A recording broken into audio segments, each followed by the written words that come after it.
In our third and final video in this series on the importance of long-term care planning, we're going to talk about financial and legal considerations. So when you talk about legal considerations, we're really talking about how do I have my estate set up? Am I transferring the assets early? Am I transferring the assets later? Do I have a power of attorney set in place? We're talking about power of attorneys. We're normally going to talk about it from the financial perspective and the medical perspective. If you have the medical power of attorney in place, the advance directive, you're basically going to be saying, these are my beliefs. This is what I want in my body. This is what I don't want in my body. Do I want these shots? Do I want to be resuscitated? Is it against my religion to have a blood transfusion? All these things that we believe our family is aware of and they know and they understand. But when it comes to allowing us to die or not, they may feel, I just want this person to live. And they may have something that's done that you wouldn't have necessarily agreed to. Because of that, it's important that we set these documents aside so that no one gets blamed if something happens to us. It was our decision. We set up all the documents. We told our doctor, we gave them a copy. We gave our family a copy. Everyone is aware of what we wanted to be done in the case of a healthcare emergency. You will also have the power of attorney set aside from the legal perspective. When we talk about long-term care and the issues that we're having with our normal functions, sometimes that may mean that we're not mentally able to make the decisions as clearly as we normally would. Maybe we're signing into these different contracts that we don't want to have or we don't need. And we want to give someone the ability who's looking out for us to say, I'm going to cancel some of this foolishness for you. I'm going to get rid of these leeches that's taking money from you.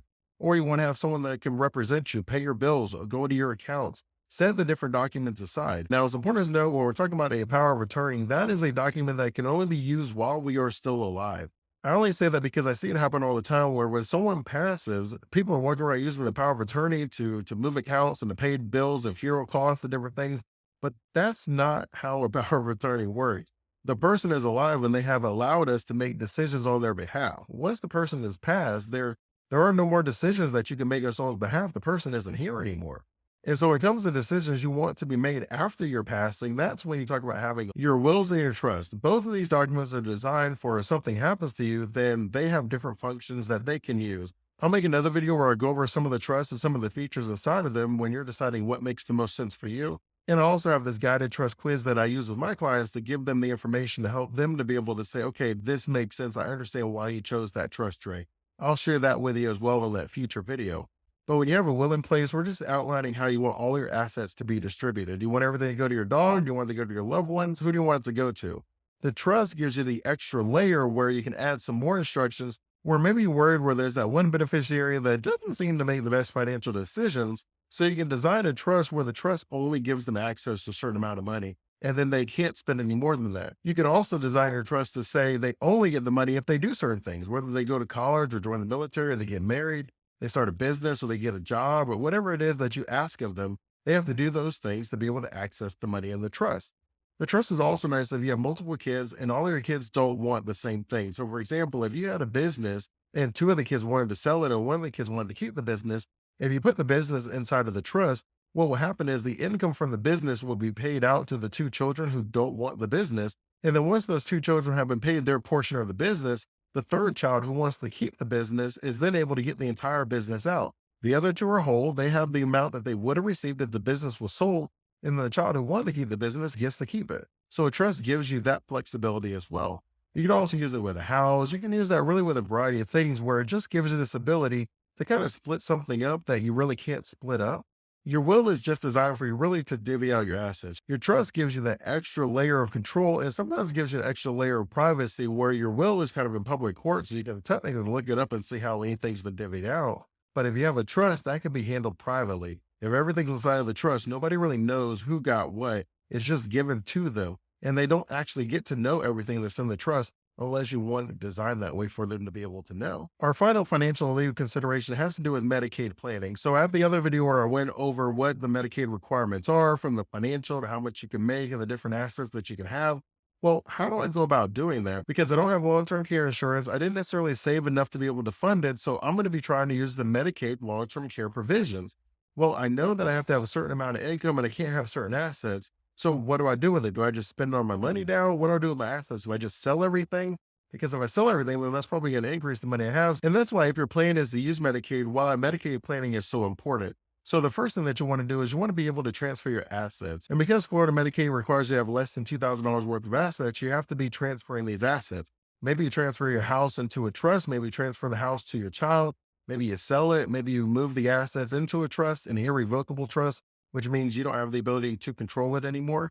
If you move your assets out of your books where it's not a countable asset, then you can say, all right, well, if it's not counting, then that lowers what my overall income and it lowers what my overall assets are. You can transfer the assets to a spouse and move it into a special needs trust. There's a few places where you can move your assets to where it is exempt from being counted in your Medicaid calculation.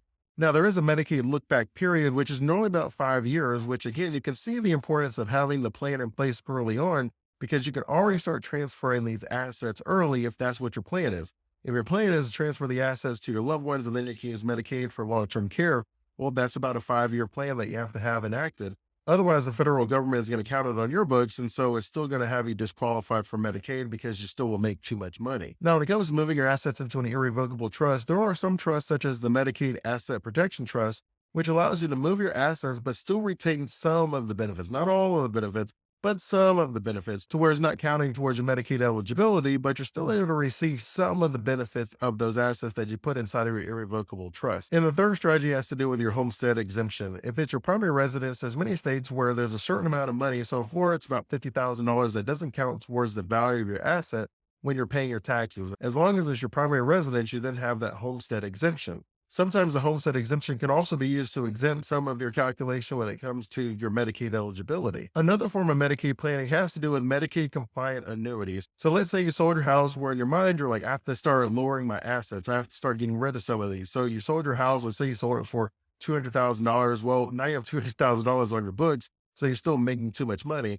What you would do is you would take that large lump sum. So you take the $200,000 and you would put it inside of a Medicaid compliant annuity. And then they would pay you a certain monthly income for the rest of your life. Depending on how you structure that annuity, you now give yourself at least the opportunity to have an income that is below that poverty limit to where you're still eligible for Medicaid. But this is something that other people will do. If you ever have a large lump sum of money, whether you sold your assets, because you're like, hey, look, Dre, I don't really have a trust to necessarily put it in. I don't have any kids that I want to pass it to. Well, we could sell the assets. You can put it inside of a compliant annuity. And then you have it designed in a way where the income that you receive doesn't put you over the income limits, which will still have you eligible for Medicaid. So hopefully what you're able to see from these examples is Medicaid planning is something that is relatively difficult, but it is possible if you start early enough. You want to give yourself enough time to be able to take these strategies, sell these properties, move these assets, get the income underneath a certain mark, and then you're able to say, okay, I'm comfortable, I feel good. I have a trust that's Medicaid compliant. I have an annuity that's Medicaid compliant. My income is below a certain amount. I've done everything that I possibly can, and now I'm eligible for my long-term care. Now, I know I don't necessarily need to say it to you, but I'm going to say it anyways in case you share the video with someone. It is not something that you want to fib on. You don't want to be faking the numbers so that you're eligible for Medicaid because it's something that they're going to keep checking. It's something that you have to be fibbing the rest of your life, and that can be kind of stressful because they only have to figure it out one of those years the rest of your life. So if you end up making more, go ahead and claim it. See what options are available to adjust your plan. If you have too many assets, then I would say look at the alternative assets to long-term care insurance video. I would say look at the long-term care insurance video and look at those two options for you. Medicaid is meant for low or very low income. And as you know, we're basically talking about being at the poverty level, which is about $15,000 a year, or you can be 200% above the poverty level, depending on your overall eligibility requirements.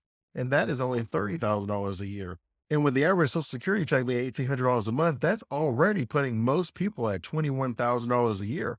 So you can already see that it's going to be hard for most people to qualify for Medicaid. So if that is your plan, then we have to be talking about this strategy well in advance. We're talking 5, 10 years in advance so that we can start moving the assets around and getting everything situated to where you can have a fun and enjoyable retirement lifestyle, but still be below that Medicaid exemption tier so that we still would qualify for it if that is the approach that you want to take. As always, I'm thankful for your time. I appreciate you spending it with me. You could have done anything and you chose to give it to me, and I don't take it for granted. If you found value in this video, go ahead and like and subscribe so you can continue receiving valuable insights on how to create your own wealth and retirement system so that you can worry less and live more. Until next time, stay safe and enjoy life.